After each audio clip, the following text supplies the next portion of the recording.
As the Russia-Ukraine conflict rages on, hundreds of thousands of people find themselves caught up in the financial crossfire of sanctions and service suspensions. But could a disintermediated financial system have ensured that people had access to their money? Let's get in the insights from Adrian Brink of Anoma, a protocol that enables trading of any kind of digital assets among any number of parties with full zero-knowledge privacy. Good to see you again, Adrian.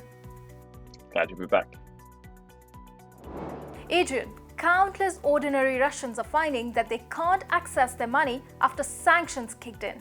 Intermediaries like MasterCard, Amex and Visa have also suspended Russian banks from their networks. This raises questions about financial sovereignty and having custody of one's own money.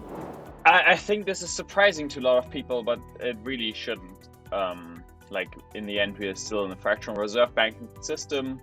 Our financial payment infrastructure is mostly relying on three large companies at this point: Visa, MasterCard, American Express, and actually to some extent Apple and Google, because they have Apple Pay and Google Pay, which also stopped working, right? You've seen the videos in the Russian metro where people can't pay anymore for their tickets because Apple Pay decided to shut down the infrastructure for it. By the way, this is not only true in Russia, this is also true in Ukraine, because sanctions against the eastern parts of Ukraine were applied relatively indiscriminately, and the Ukrainian government has also frozen bank accounts within Ukraine. So pretty much on both sides, you just have a lot of collateral damage where people can't get to what they assumed were their own funds, their money, their retirement savings. And yeah, this is a humongous problem, and I think a lot of people weren't aware of this because we've never seen this done at such a scale, right? We've done this a little bit in Iran, or the West has done this a little bit in Iran, but really never a blanket ban on 180 million people. And I think slowly people are realizing the power of crypto and cryptocurrencies and distributed systems to really take your money out of the control of what is arguably a small group of people. Well, that's going to be my next question, really. A lot of Russian tourists who are overseas, they were caught unawares by the war.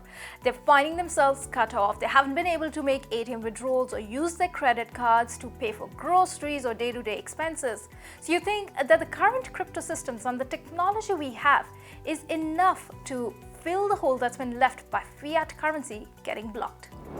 Absolutely. I think we are still missing some amount of work on the stablecoin space because the current stablecoins are sort of dodgy, and most people don't really want to, Bitcoin isn't a great means of payment because of the fluctuations, right? So the best means of payment is relatively stable. It could be an SDR, special drawing right from the IMF, or something that is relatively stable across the world. The US dollar was historically this. The big thing is actually we did a back of the envelope calculation yesterday, and I think it comes to Visa, MasterCard, and American Express process something 200 or 300,000 transactions a second at peak capacity.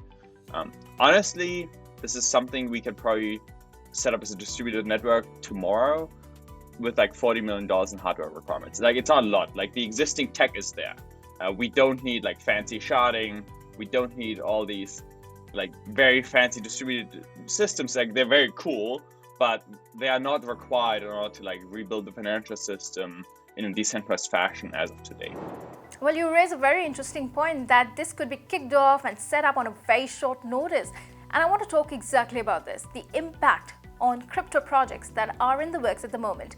How do you see the war and its fallout really affecting these projects? Has it brought attention to some features or maybe some drawbacks that were not really thought of in the ordinary times?